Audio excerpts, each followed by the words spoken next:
Are you recording? I'm recording. Are you recording? I'm recording. I don't even know what just happened. Your clap sounded like it was really far away, and it was only two of them. That was pitiful. Okay. Do we need to restart? I don't know. You're editing. Okay. Well, I'll figure it out, I guess.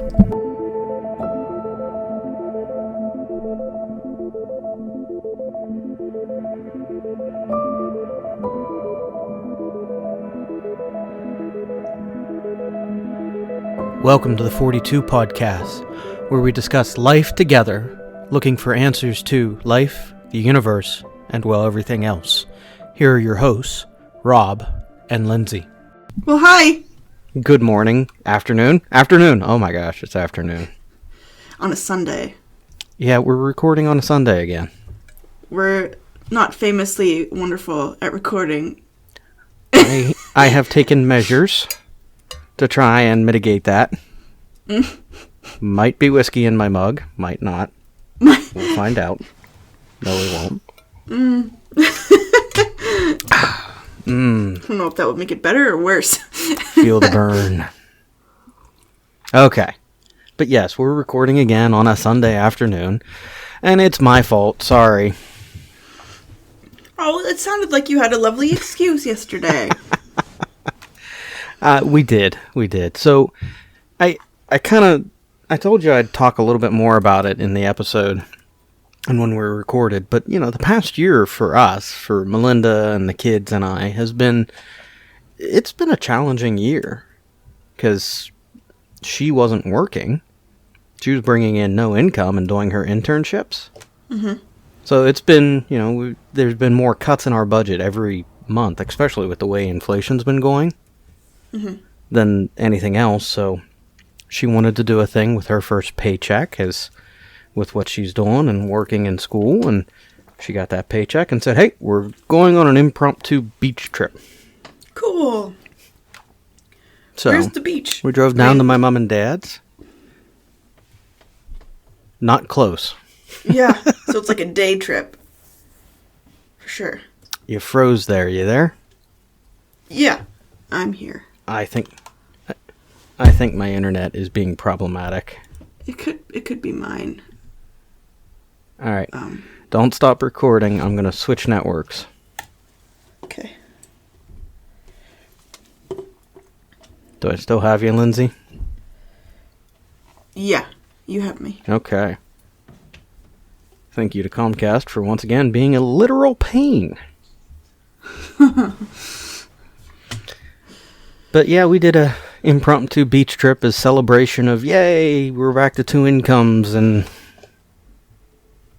are in a state of recovery and we can go and do stuff more now. That's awesome. So. That's yeah, awesome. You guys made it. Yay. Yeah, and there is no close beach. The closest is just over 3 hours, and that's in New Jersey. Wow, that's far. Well, we cheated. We went down to Mom and Dad, stayed with them for a night, and then got up early and drove to the beach closer to them. Cool. But further from yeah, it worked. It was a good trip. That's cool. Lots of you got driving. there in the morning? Late morning. And then we spent like 40 minutes driving around trying to find a parking space. That early? Wow. Oh my gosh, it was packed. It was packed. It was a great day, but it was a lot of people. I mean, it's Labor Day weekend. It was the last hurrah for summer stuff. Everybody was out. Made for a great day. We had boardwalk food. We walked around. We went onto the beach. Kids built sand castles. Cool, that's great. Buried each other. Played in the surf. It was a good day. It was well needed.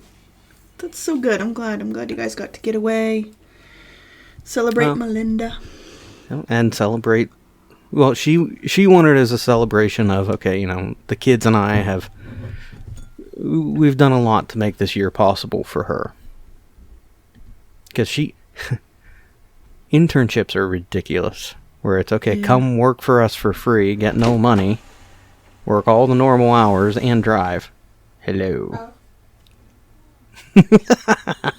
What? What are you doing? I'm podcasting. Oh. Yeah. Close the door! Close the door. Go watch a show. Be quiet. Shut the door. Shut the door.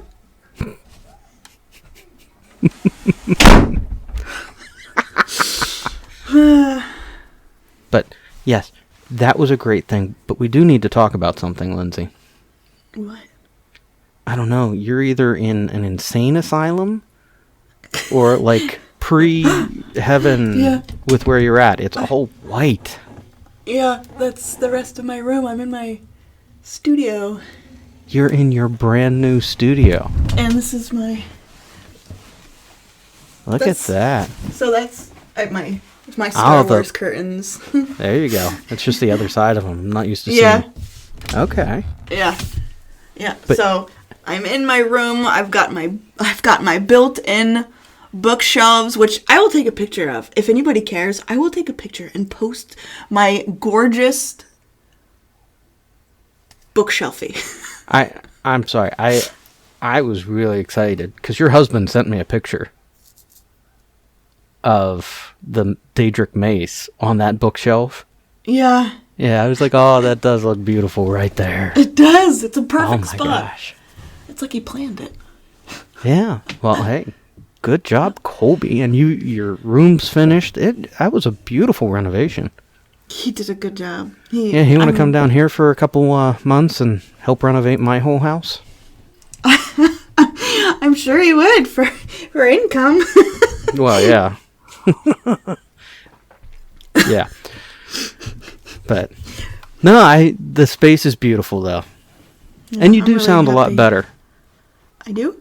Yeah. Oh, good. Audio, yeah. Yeah. Yeah, the room is a lot more airtight than the other one. You still have kids popping up, but that's half the fun of this.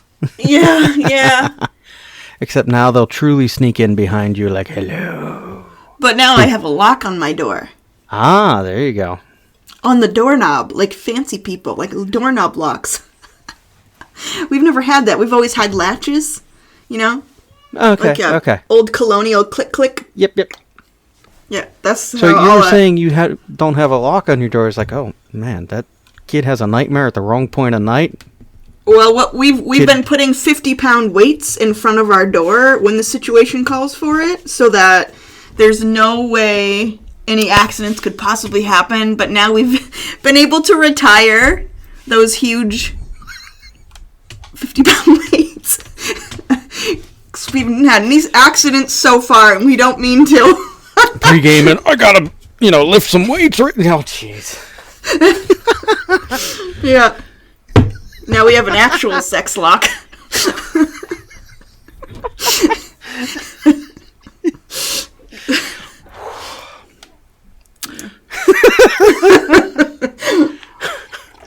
It's okay. When your kids are older, they'll be like, yeah, we heard the thunk of the weight hitting the floor, and all of us were pulling the covers up over our head. And, oh, no!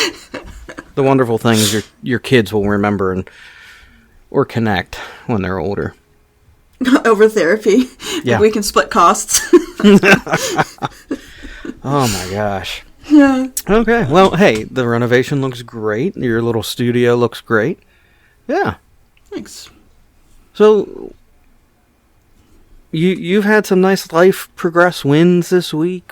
I've had some nice life progress wins this week. Mm-hmm. This Tuesday is my first day in the library. Oh, I thought you That's already cool. had your first day in the library. Nope. It was last Tuesday was their first day of school, and the Ah. headmaster's like, we won't do a special on the first day of school. We'll wait till the next week, which is good because it gave me extra time to figure out exactly what I wanted to do for the first class, and I'm even that much more ready now than I was, so more comfortable. Okay. So you're set. You're feeling Yeah. pretty. I think so. I found a cardigan. I found a blue cardigan. It's so nice. Like it's.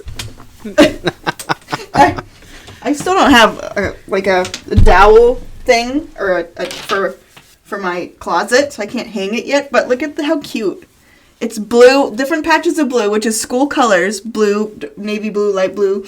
And it's got pockets. And it's like what librarians wear. And I'm so excited. You know, that's been a fun piece with Melinda as well. She's finding the bits and pieces for her classroom and what she needs, and you know, the right kind of sweater to keep in her office. Yeah. Yeah. It is fun seeing how educators, there's a struggle to it, but it is fun seeing how educators lean into their rooms, their spaces, and own that identity. It's really cool. Yeah, the perceived persona that you want to have as an educator, like, you, that's funny. Like, this is what you're supposed to look like.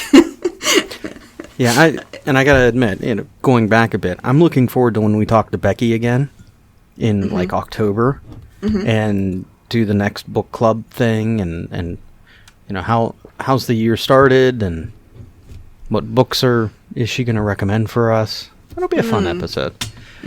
But looking ahead to next week, before we really start talking some things, I've got a former student coming on next week. That's going to be fun.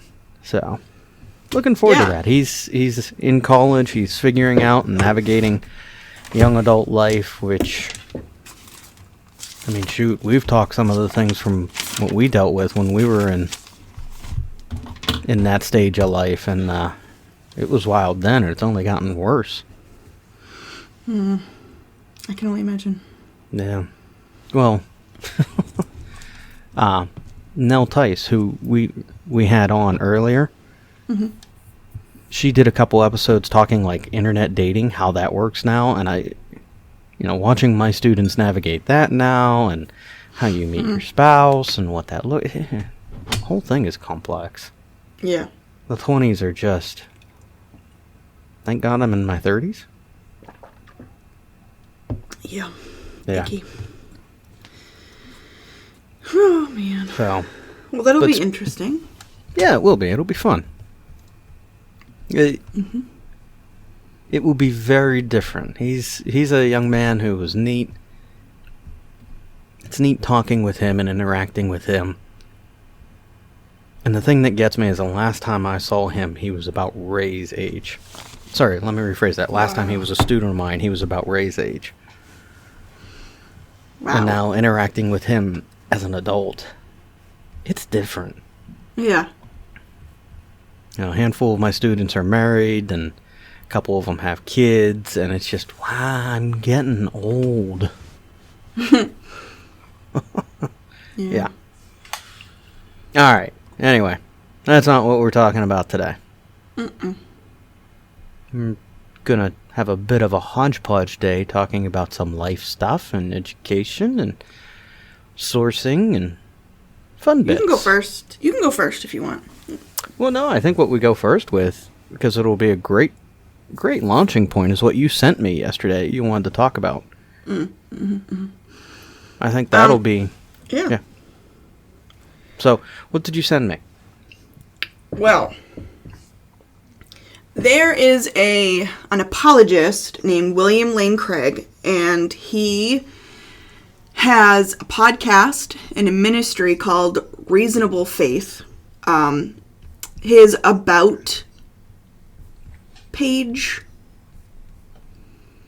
it says, their mission, Reasonable Faith aims to provide an intelligent, articulate, and uncompromising Christian perspective on the most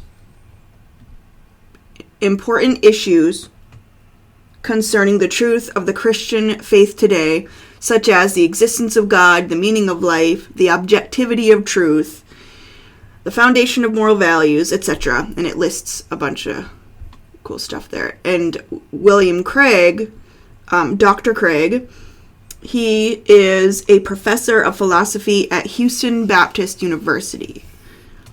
He's authored or edited over 30 books,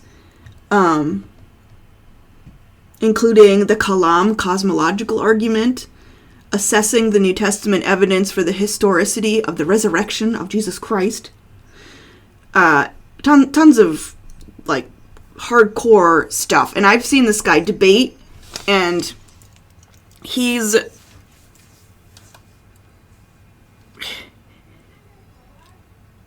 scary.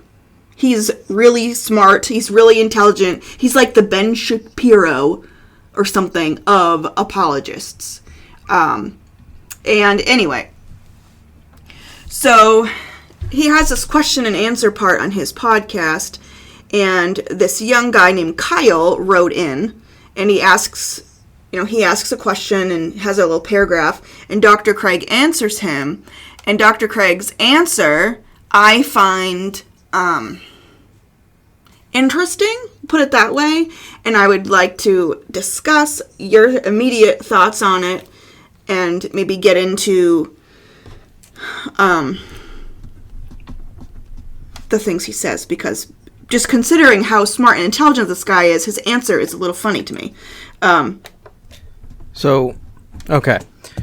I read a couple things from what you sent me, and I read the one that you had said was the oddest bit. And I think we'll have to post this somewhere.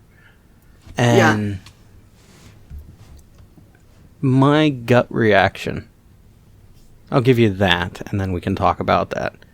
Should we read it first and then get your gut reaction? We can post it, so if you want to hit pause, and we'll post it like up on Facebook right after the episode. Okay. So you can go through and read it and see the column itself. Sure. That would be my thought. Okay. Okay. So hit pause if you want to go check Facebook, see if we posted that, and yeah. We're going to talk about it. Mm-hmm. All right, my knee-jerk gut reaction is this guy is trying to make a theological argument using a blunt object.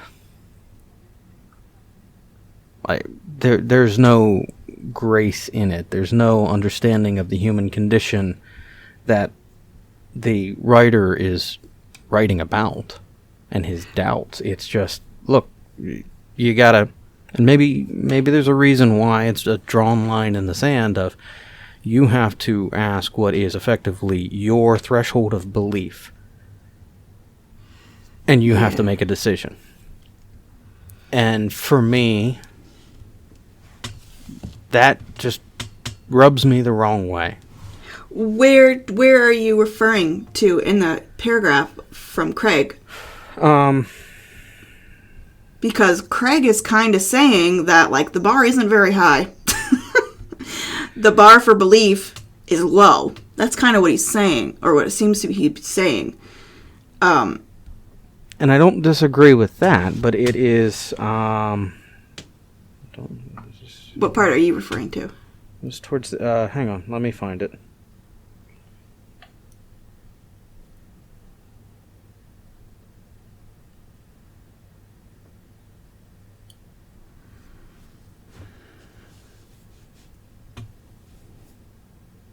Low stuff.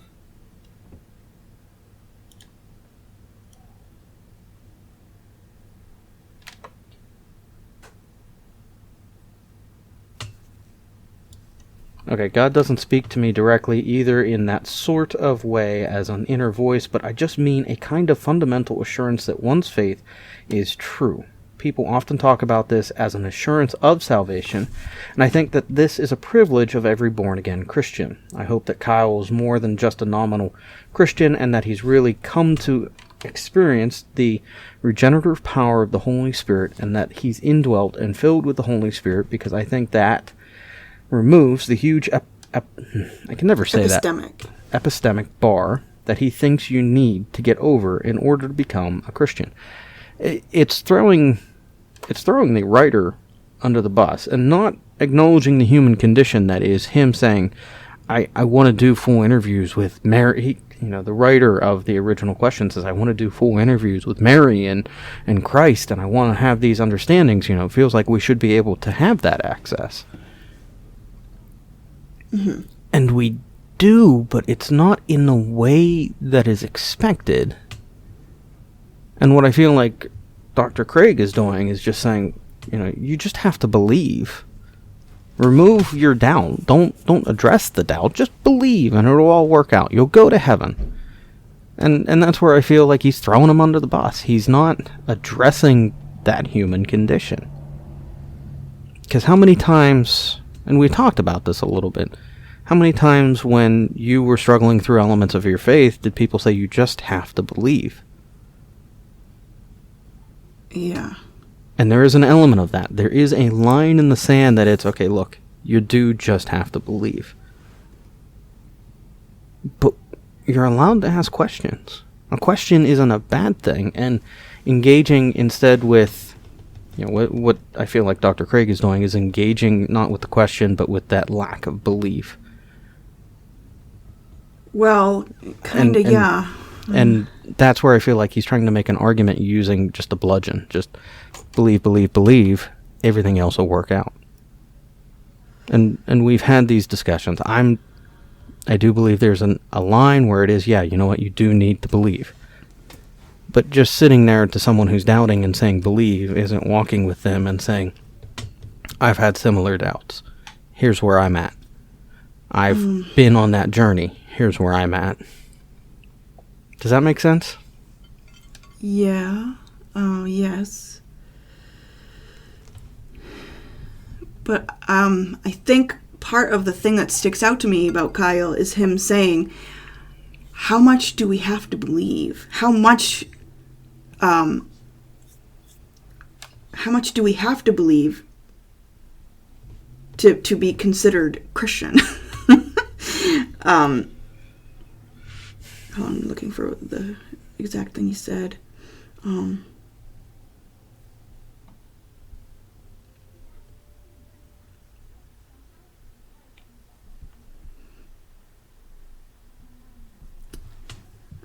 I can't find what he said, but Craig's response is, when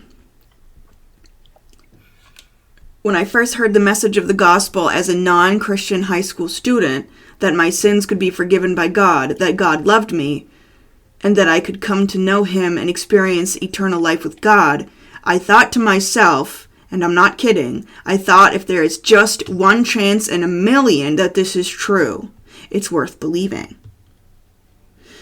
So my attitude toward this is just the opposite of Kyle's. Far from raising the bar of the epistemic standard that Christianity must meet to be believed, I lower it. I think that this is a message which is so wonderful, so fantastic, that if there's any evidence that it's true, then it's worth believing in, especially when you compare it to the alternatives. So isn't he kind of saying that the bar for belief is super low? Like, you don't even have to, I don't even know what that means exactly. Like, epistemology is the study of knowledge, like how we know things. So how much do we have to know, or how much proof do we need before we say, yes, that's true? Well, and that's an individual-based question. I mean, that's based on what your journey is, what your need in faith is. But here's where I would push back against what Dr. Craig argues with, if it's worth a 1 in a million chance, then it's worth taking. Well, that's Lindsay, what he's saying. Right, that's I what know. He's saying. And I don't think that's a good argument. I don't either.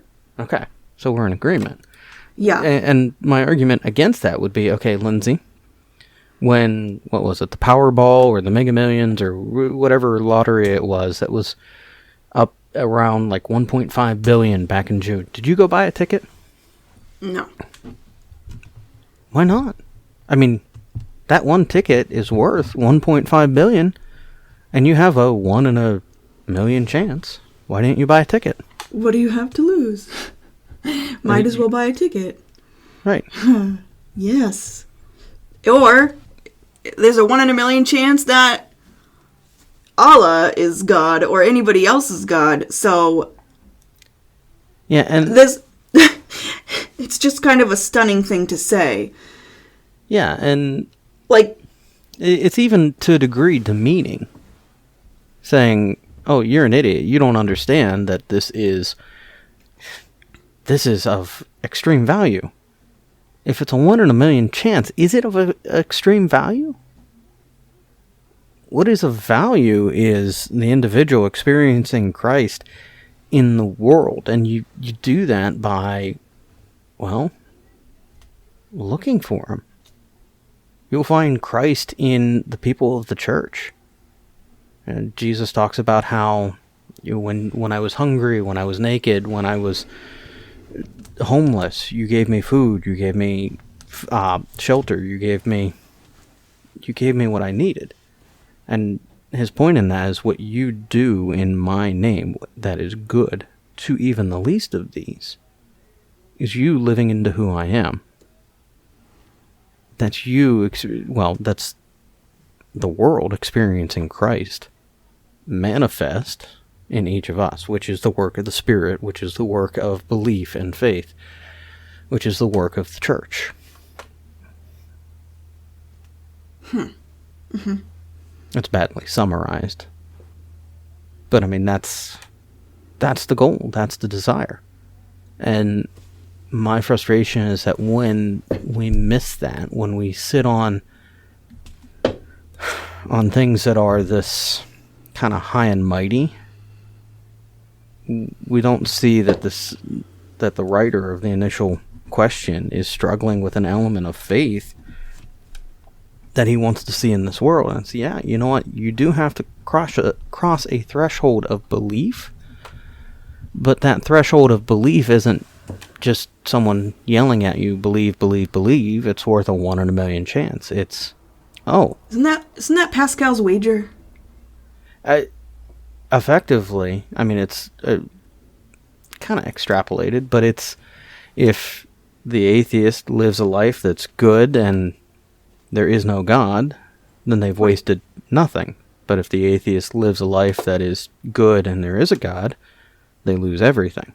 And Pascal was saying, to his atheist friend, you live your life, and if there's nothing, you lose nothing. If there's something, you lose everything. I'm going to live my life, and if there's nothing, I lose nothing. If there is something, I gain everything. And there's an argument for that, but that's more in the friendly banter than it is seeking who you have and draw influence from in your life. We've seen Bible thumpers for years. In that young adult ministry, we were kind of Bible thumpers in our way. And I don't think that draws people to Christ as much as just loving them. Mm. And loving them as being present. Knowing what they need. Knowing how to best serve and live as a community. Mm. And I think I've told you a little bit about how my summer went.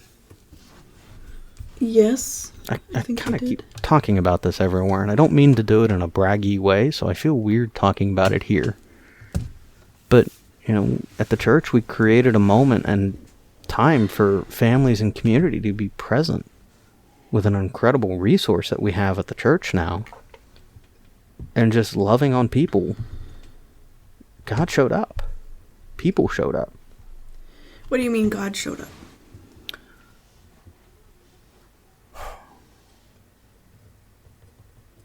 I can't share every bit of story that I've had this summer. Like, I have to be careful. But God showed up in people's lives in ways that I didn't expect. Like, can you give me a vague category of what that means? Like, what does that mean? Like, something good happened, so it's God, or? It's not just something good, but provision where there was none, grace where there was none, a place of community where there was none. Mm-hmm. Things that have needed to happen, but the resource hasn't been there. Moments for families to just be loved on by the church community in ways that were never expected. And so I'm being vague because kids are involved, and telling stories that involve kids, I definitely need permission from families that are not related to me. So, there were moments where the church was able to just love on people. And if you want to look at the number of things, I tracked how many kids I had engagements with over the course of the summer, how many hours that came out to. And in all of my years of youth ministry, I have never had a summer like this. Never. I've done VBS programs. I've done creation. I've done campouts, mission trips. We've done all the traditional church stuff. And we've never had a turnout or connection like we've had this summer. And the hours that I put in are through the roof. And I'm not walking away going, oh, I'm exhausted. It's just, we created a moment for Christ to be in the community, for the presence of the church to be here and with people, and it worked. And I feel like that's what is missed sometimes when we sit and make these theological grand arguments, where it's, if you want to see Christ, you have to be with people. You have to love on people. You have to see how that community building that is the church coming together. It's not just a series of beliefs, it's a series of belief in action. Yes. And I think that's probably what most people feel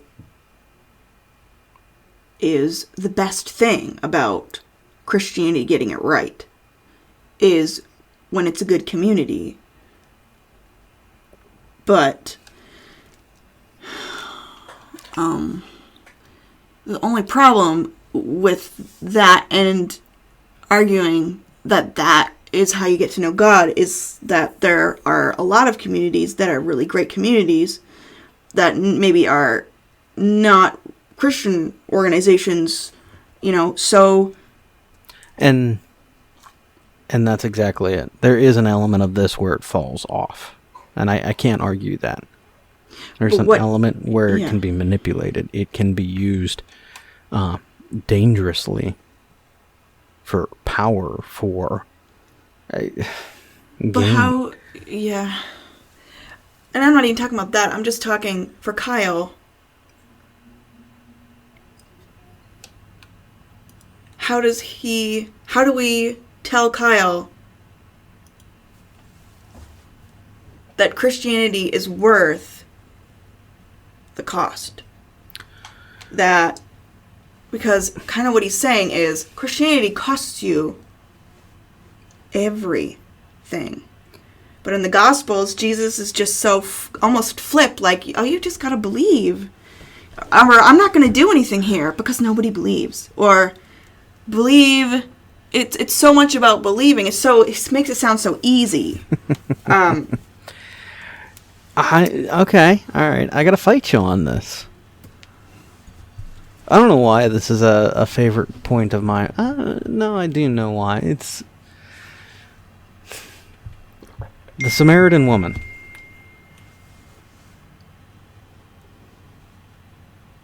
Sorry, I got a ding over here. But the Samaritan woman, who was at the well. Okay. You know the story I'm talking about? Yeah. Okay. Jesus is left alone by his disciples. They go off to figure out what they're doing for lunch or get food or whatever they're doing. Okay. And Jesus is left alone. And this woman comes to the well. And from everything, what do you remember about the Samaritan woman? She's expecting to be rejected by Jesus. Right. She's expecting to be rejected by Jesus, but why is she coming in the afternoon? Do you remember that bit? Yes, because she's a social outcast, because she is been married 4 or 5 times, and she's living with a guy that's not her husband, and people aren't very nice to her for that reason, so she goes to the well in the middle of the day when it's really hot and nobody else is around, so she's not hazed or heckled or whatever. Right, and not only that, but I mean, in context of the moment in history, she's a Samaritan. Jesus is a Jew. These are people who do not talk. Even when Jesus uses the parable of the Good Samaritan, this would be like someone standing up in church today and saying, the Islamists, the LGBTQ activists, the in conservative churches, pick who that other people group is, went and did good and is being commended for that good, and you, the church people, are being condemned for not doing that good. So Jesus doesn't just do this, you need to believe. He interacts with these people who are on the outside edges, who are the social, cultural other. And he interacts with them in love and grace, bringing them into the community. That's him. And into the community that is, the whispers of, there's this guy, he's going around, he's doing things, he fed 5,000 people here, he kind of just disappeared here when they tried to kill him, he walked on water apparently. So there are these stories that are going around.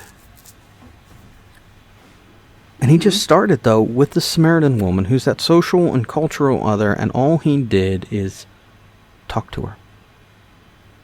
Didn't start off with, sinner, turn and repent. He just said, hey, can I have some water? And that interchange, why are you talking to me? Why are you accepting me, social, cultural other? Because if you knew who I was, you as a Jew who, cleanliness and purity is a thing, why are you asking me, the impure, for water? Okay. That's bridge building. That's community building. That's disarming. Is that enough of a reason to believe that he's God? Well, at the end of it, is it enough for her? Is it enough for her to stand there and engage in a conversation with him that ends with a bit of miraculous? With him being able to say, yeah, no, look, I get it. You're on your, second or third husband? You're not even married to him. You're living with him. You are an outcast. But I have water that you don't know about. The water of life. And it is for you. I mean, that whole series, that whole escalation from him sitting there and just interacting in a way that built common ground, showed love, showed the miraculous. I'm sorry, this is the model that we, the church, need to sit with. This is also why I've been pondering it, because this is the model I've been trying to kind of adapt and use and wrestle with what I've done over the summer. Don't run around Jesus, Jesus, Jesus, and if you don't, turn or burn, no. Let me provide community first. Let me build relationship. And let me just, as best as I can, in big and little ways, show how Jesus loves the community. By the way, the Samaritan woman at the well is John 4. Mm-hmm. You look thoughtful and discontent.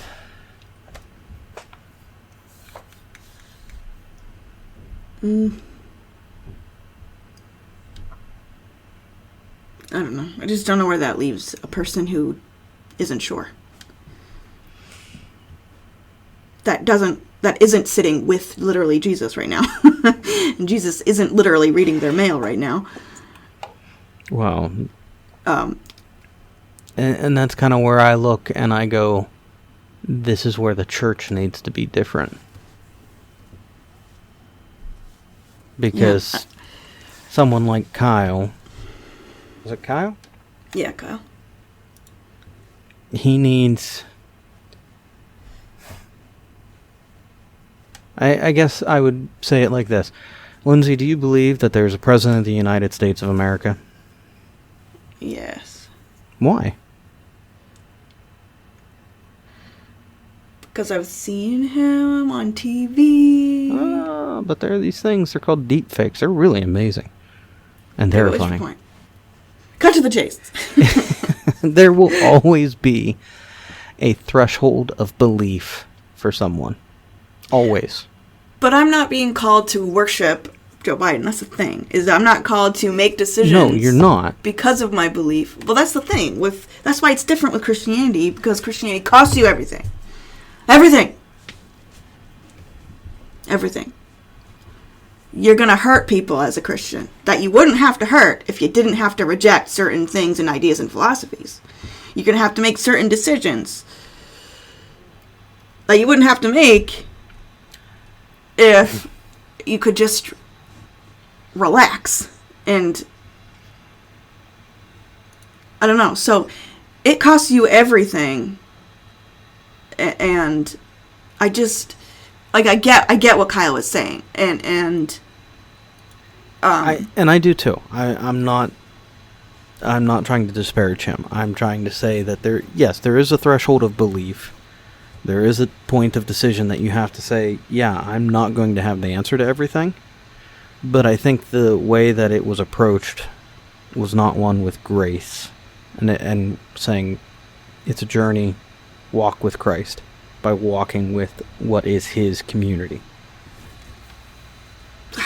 Yeah, but community's so good and so bewitching in a way, and so, like, of course you're gonna, like,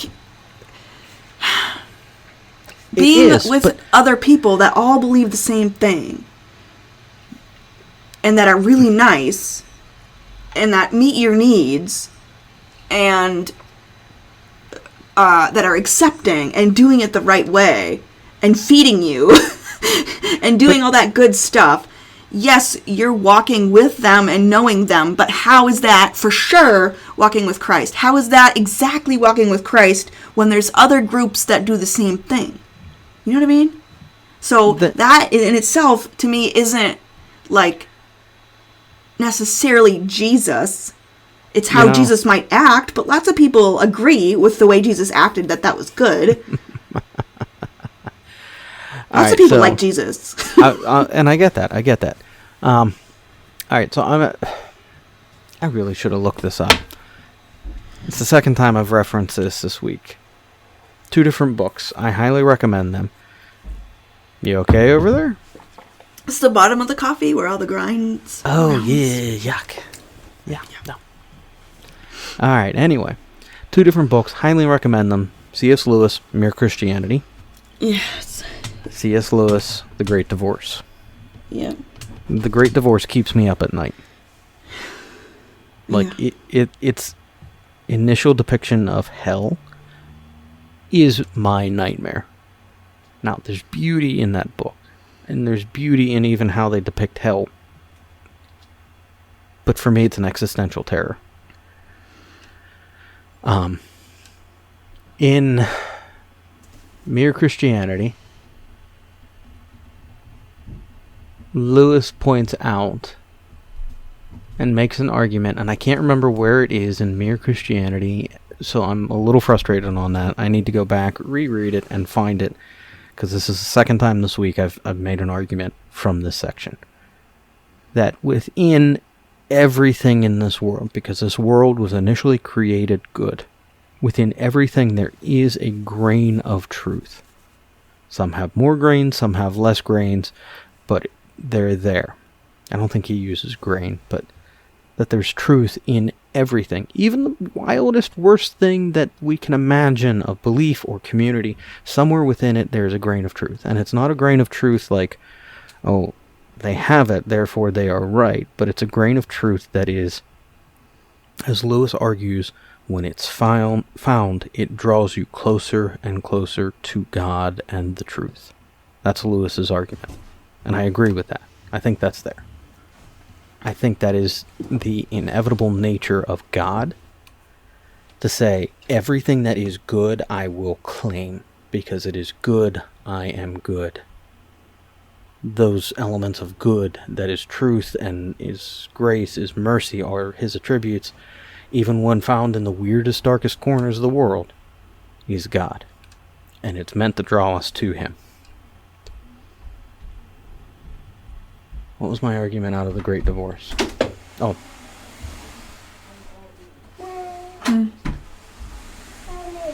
What?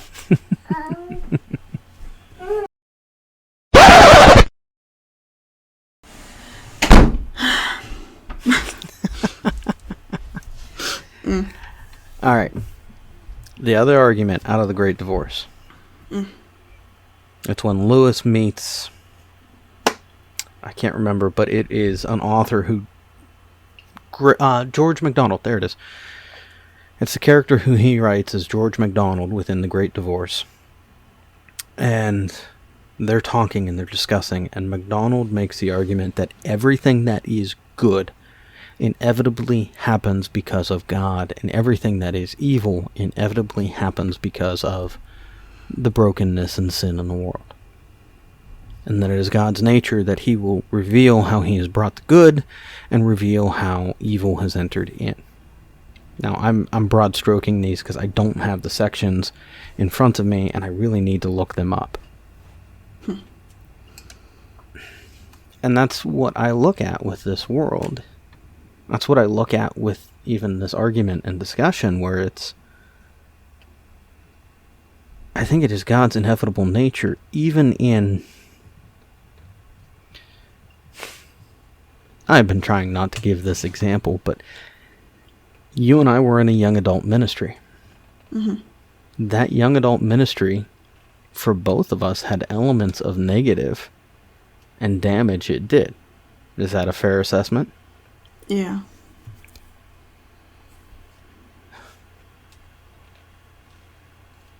But there's still good that came out of it. Yes. You know, that young adult ministry would probably have loved to have seen my marriage tank and self-destruct in a ball of fire. But the good that came out of that time is I met my wife. She and I have fought through everything. You know, we went to a beach to celebrate what was a year of tightening our budget every other month. Mm-hmm. And we made it work. And the only reason that we can do that, the only reason that she and I are 14 years into our marriage, is because of that time period, because of the harsh and the bad that came in that time that drew us separately and together closer to God. So, yes, it's easy to look and say there are elements of the church and the community that are broken. The elements of community are always alluring to any community. I mean, that's why we build things like schools and colleges, churches and community centers. We have this desire to be in relation with each other, even when we hate each other. Oh my gosh. Yesterday, I even said this at the beginning, you know, we drove around for 40 minutes at the beach trying to find a parking spot. And there were people all over that beach. If I got up onto the lifeguard chair and shouted, "I love Donald Trump," what do you think would have happened? No idea. Probably half that crowd would have wanted to throw tomatoes at me. If I did the reverse and "I love Joe Biden." We were in Delaware, so I mean, there might have been more Biden fans than Trump fans, but, you know, again, I would have possibly angered half of that crowd. But everyone was there in community for one thing. What's that one thing? The beach. Nobody else cares about the politics of the moment. Everybody cares about the moment that is family.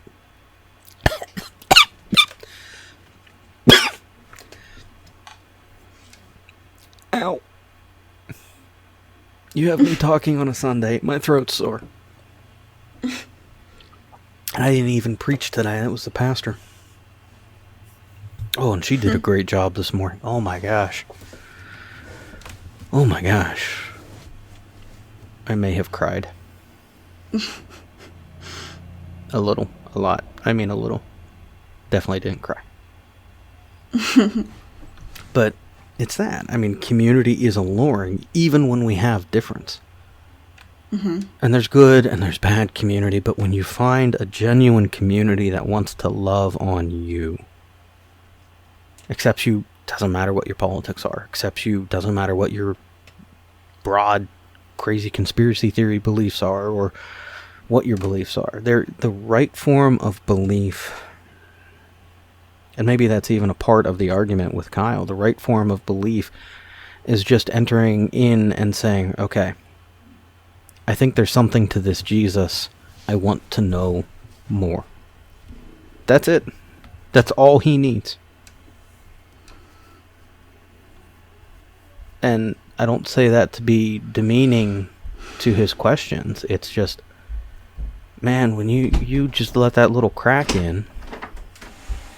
I'll put it. I'll put it. You have to eat it downstairs, okay? Don't eat it up here.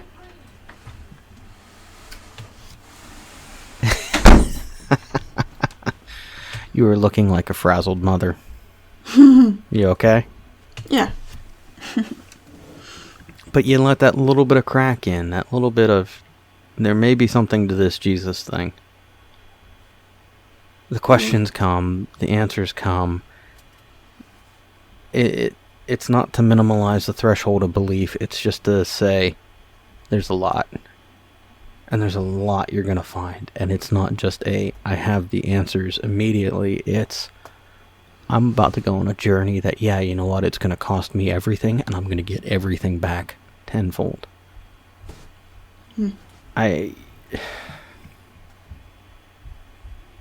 My life, my walk with faith has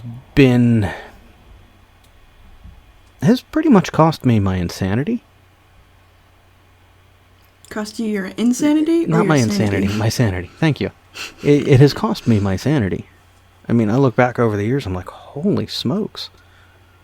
I was effectively a part of a Christian cult. I've worked for some really unique and interesting characters over the years. I have been a part of good and bad. I was a hellfire and brimstone for a little while, holy roller, Bible thumping. But in the end, where I'm at with this journey, I'm not even in the end yet. Good God, I want more of this trip. And yeah, I've gone insane 5,000 or 6,000 times with it. But at every moment, it's wow, something new, something worth it. You know, sorry, my throat keeps drying out. You know, again, looking at what this past year has been for my family, it's kind of like that, where it's okay. It was a really tight year. And we didn't get any relief. We wound up buying a house in this year. We weren't ready to buy a house. Before this year started, when we're trying to get everything saved up, we had to buy a car. Well, that's an expense that we didn't want to start with. And it's been, you know, every turn in what this year has been hard. But sitting here in this moment after, it's a good summary of what it is like to walk with faith, where it's, yeah, you know what, we give up. But out of that, there's growth. Us as a family, we're more tight-knit. We're bonded together in a better and new way. Mm-hmm. We have a love of Frisbee golf now. I never thought I'd be that guy who's like, hey, let's go play Frisbee golf. It's cheap, it's free, it's fun, and okay, occasionally we throw the Frisbees in the creek and I have to go for a walk. You know, to me, that's what I look at with faith, with that threshold of belief, where it's, yeah, you're giving up, but you're gaining. You're accepting a process of growth that is uncomfortable, and I have been diatribing and monologuing for a while. Can I shut up? Tell me what you think. Tell me where your head is. I don't know. You doing sure. Okay? Yeah. All right. I just processing, and wish I had better answers. More, trying to define between something I'm really familiar with and something I actually believe to be true. Am I just a part of this family and feel comfortable in this family, in this community?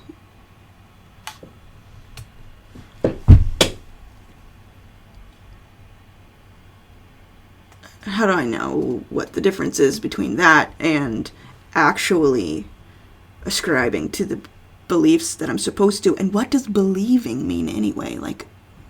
So just sort of wrestling with some things, but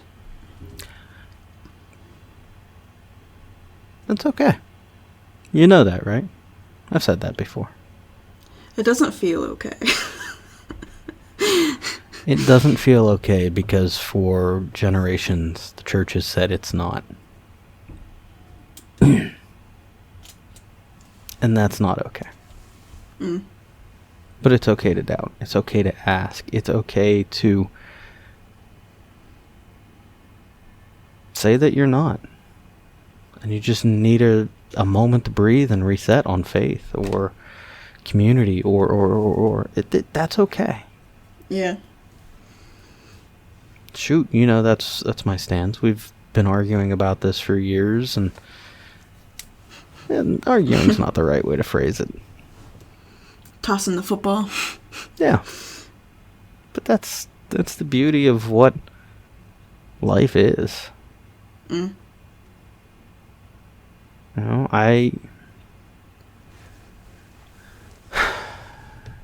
you ever think of me as someone who doubts?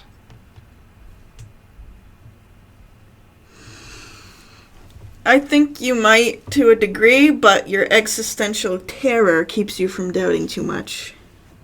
I don't think you would let yourself really doubt or really open that door because of the terror of there being nothing. Oh, no. Actually, the terror of there being nothing is not a thing for me. Well, what the heck does existential terror mean, then? You know what I'm actually truly terrified above anything else? Like, if I think about it for too long... Going to heaven and being bored?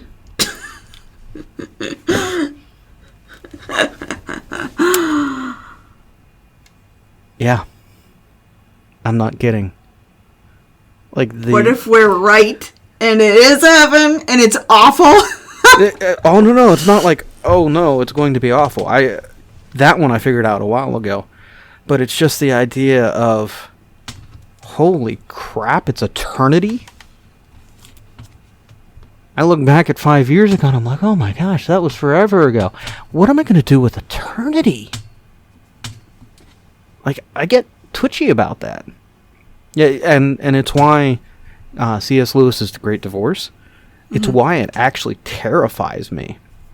Is because what they portray in the beginning of The Great Divorce is this space that is continually twilight. It's never sunrise and it's never sunset.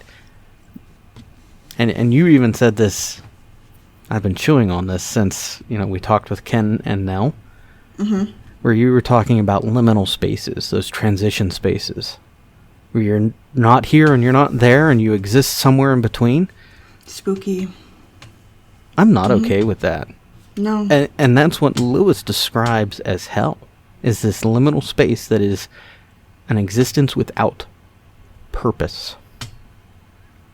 You exist. That's it. There is no movement. There is no growth. There is no death. There is just existence.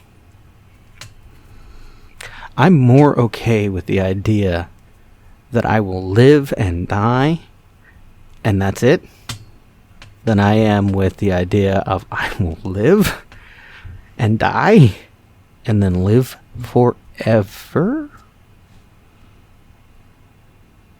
Like, is there a 1,000,000-year nap option in this somewhere? Yeah. Like, that piece of it is the existential terror for me. It would be easier to walk away and say, I'm going to live and I'm going to die. Screw it. That's easy. Crap, that's easy. The idea that I'm going to live, die, and then live forever actually terrifies me more.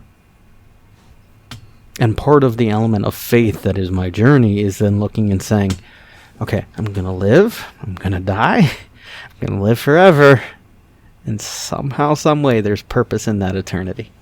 And I won't go insane. Yeah. That's my existential terror. That is... What? Yes, I already told Miles he could have something to eat. Please go downstairs. Stop coming in the room. Okay? Go eat. Close the door. Close